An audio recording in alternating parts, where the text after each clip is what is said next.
আর আমরা যদি একবার একটু ক্ষমতায় যেতে পারি, কি বলি, ভাতে মারবো, পানিতে মারবো, সুবাইয়ে মারবো, দেশাড়া করবো, পায়খানা করে মারবো।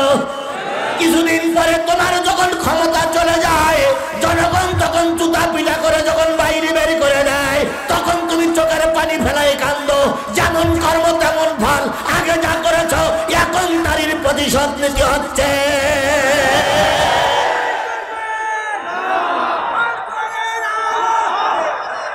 সময় আসবেই, এক শনিবারে মাঠ যাবে না, শনিবার আবার আসবে। আজ হোক কাল হোক জনগণের কাতারে দাঁড়ানো লাগবে। সেদিন জনগণ খুঁজে খুঁজে বাইর করবে। মুনাফিকদের উচিত শিক্ষা দিয়ে বাংলার জমিন থেকে ভারতের জমিনে তাড়িয়ে দেওয়া হবে।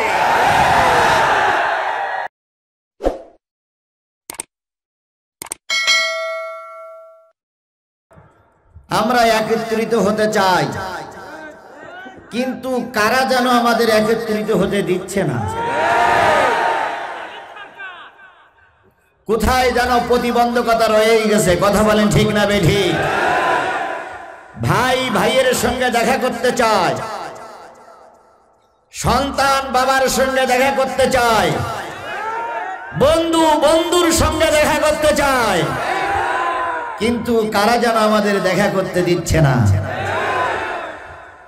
সেটা হয় জিবরাইল নাই মিকাইল। ঠিক, নবী নিজে না খেয়ে থেকেছেন, কারোর কাছে হাত পাতেন নাই। নবীজি মার খেয়েছেন, প্রতিশোধ নেন নাই। কাফেরদের অত্যাচার সহ্য করতে না পেরে নিজের দেশ ছেড়ে মদিনায় চলে গেছেন। একটিবারের জন্য গজবের দোয়া বাদ দোয়া করে না। আবার যখন নবী ফিরে আসলেন, দেশ এবং জাতির কর্ণধার হলেন, তখনও প্রতিশোধ নেন নাই। আর আমরা যদি একবার একটু ক্ষমতায় যেতে পারি, কি বলি, ভাতে মারবো, পানিতে মারবো, সুবাইয়ে মারবো, দেশাড়া করবো, পায়খানা করে মারবো। কিছুদিন পরে তোমার যখন ক্ষমতা চলে যায়, জনগণ তখন জুতা পিটা করে যখন বাইরে বের করে দেয়, তখন তুমি চোখের পানি ফেলাই কান্দো। যেমন কর্ম তেমন ফল, আগে যা করেছ এখন নারীর প্রতিশোধ নিতে হচ্ছে।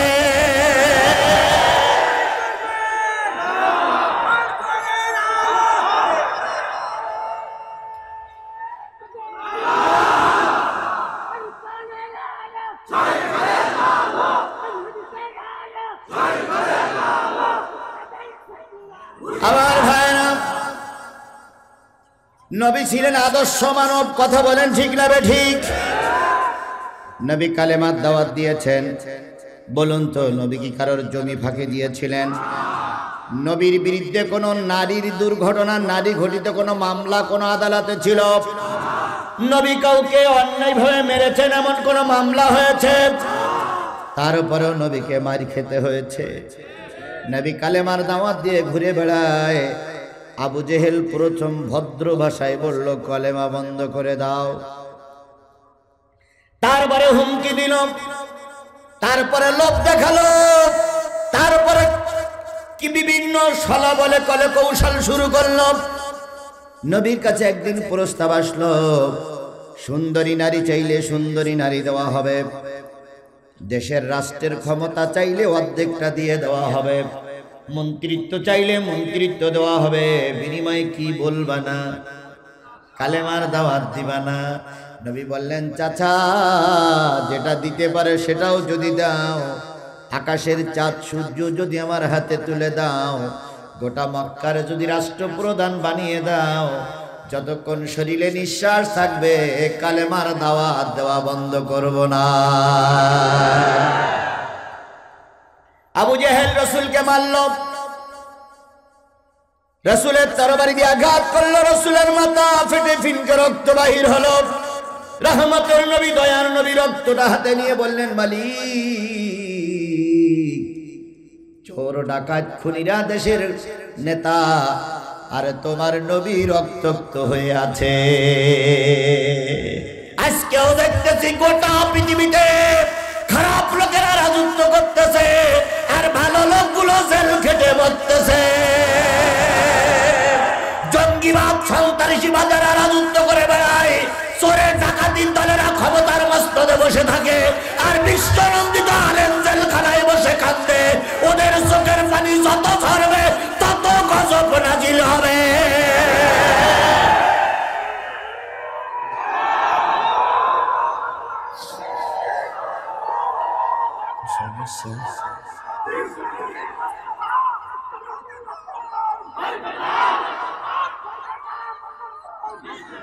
আমার ভাইরা,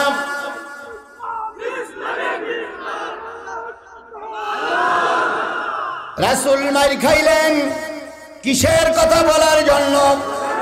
জোরে বলুন, কিসের কথা বলার জন্য? আজকে যারা মার খাচ্ছে কোরআনের কথা বলার জন্য। বুঝতে হবে ওরাই কোরআনের পক্ষে আছে। আর কিছু দালাল আছে, এ দালালেরা মামলাও হয় না, জেলও হয় না, এ দালালেরা খায়া তরমুসির মতন ভাবে। কথা বলেন, কথা বলেন, কথা বলেন। জনগণ জিজ্ঞেস করে, অমুক বক্তা আপনিও বক্তা, অমুক আলেম আপনিও আলেম, অমুক কোরআনের কথা বলে জেল খাটতেছে, আপনার কিছুই হয় না কেন? উনি তখন দাঁত মিসকায়ার কয়, আমি একটু বুদ্ধি শুদ্ধি করি চলি, এই জন্য কিচ্ছু হয় না।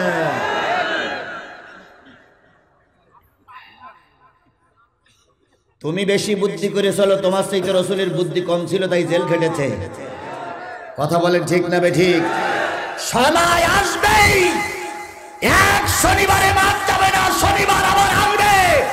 আজ হোক কাল হোক জনগণের কাতারে দাঁড়ানো লাগবে। সেদিন জনগণ খুঁজে খুঁজে বাইর করবে।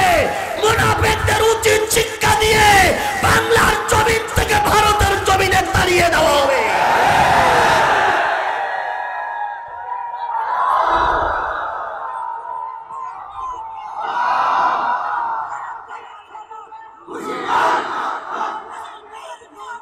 আমার ভাইরা,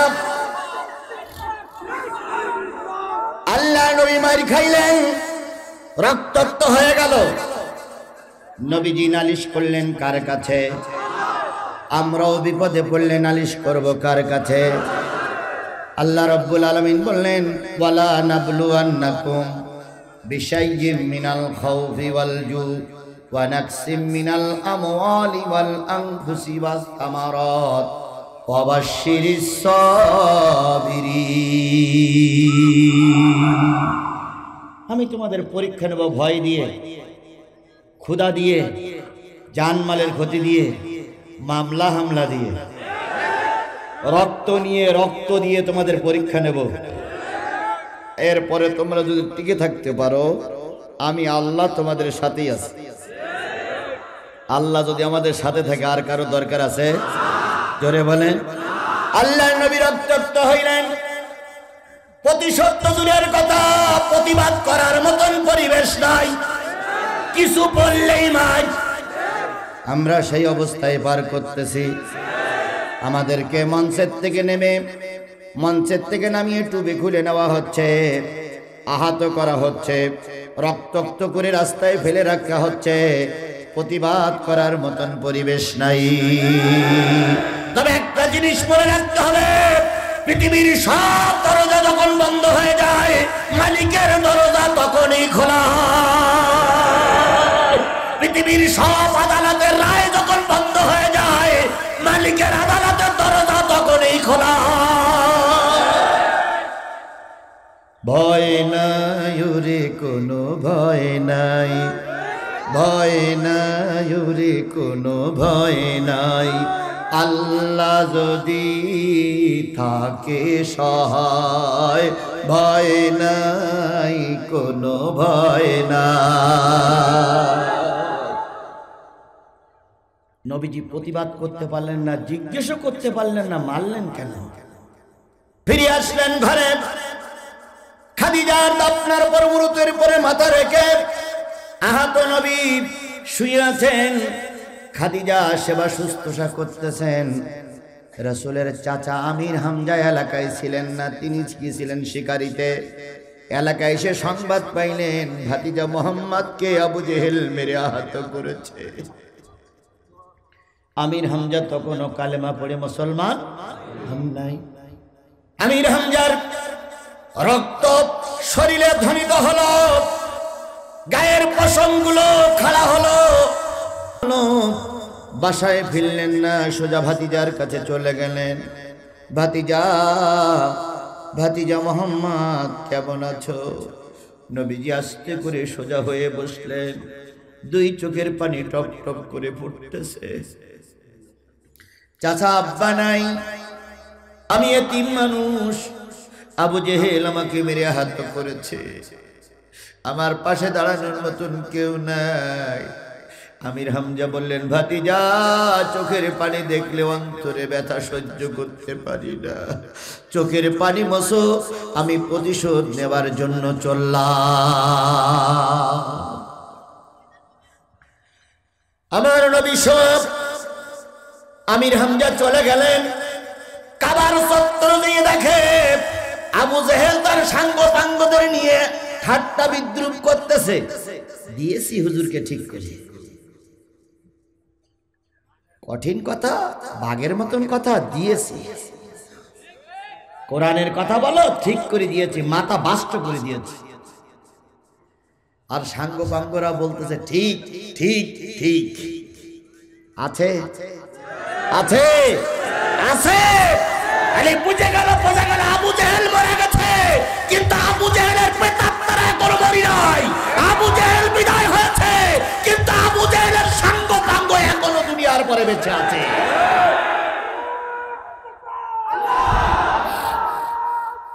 আমার ভাইরা,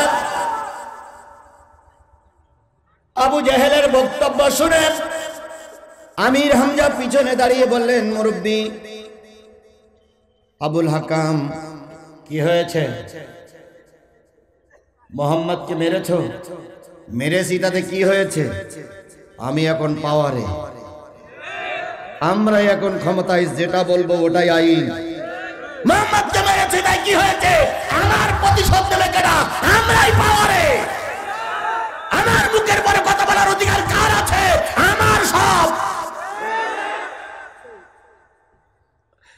আমির হামজা কয়, মনে করো না মোহাম্মদ একা সাল্লাল্লাহু আলাইহি সাল্লাম, মোহাম্মদের চাচারা এখন মারা যায় না। আমির হামজা খাপের থেকে তরবারিটা বাহির করে উল্টা পিঠ দিয়ে আবু জেহেলের মাথায় আঘাত করলেন আর বললেন, পারলে ঠেকাও। আবু জেহেলের কর্ম শেষ। ওলীদ ইবনে মুগীরা আবু সুফিয়ান তাকাই থাকে। আবু জেহেলের এক পুষ্যপুত্র, এক শয়তান ক্লাসের লোক বলল, নেতা প্রতিশোধ কি নেব? কয়, প্রতিশোধ নিলে এখন কষেছে উল্টো দিক দিয়ে, প্রতিশোধ নিতে কষলে দেবে সোজা দিক দিয়ে। কথায় বলে, শক্তর ভক্ত নরমের জম, যেখানেই নরম পায় সেখানেই দুলাভাই ঢুকে পড়ে।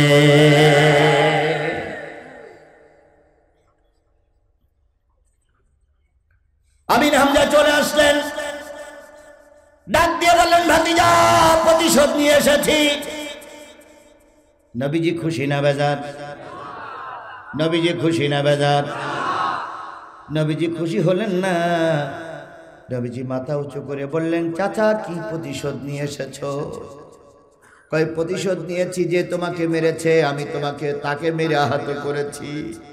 আল্লাহর নবী এবার সোজা হয়ে দাঁড়ায় চাচাকে জড়িয়ে ধরে বললেন, চাচা মারির প্রতিশোধ মারি নিয়েছো, ওতে আমি খুশি হই নাই, ওর চাইতে লক্ষ গুণ কোটি গুণ খুশি হইতাম যদি আপনার মুখে আমি ঈমানের কালেমা শুনতে পেতাম।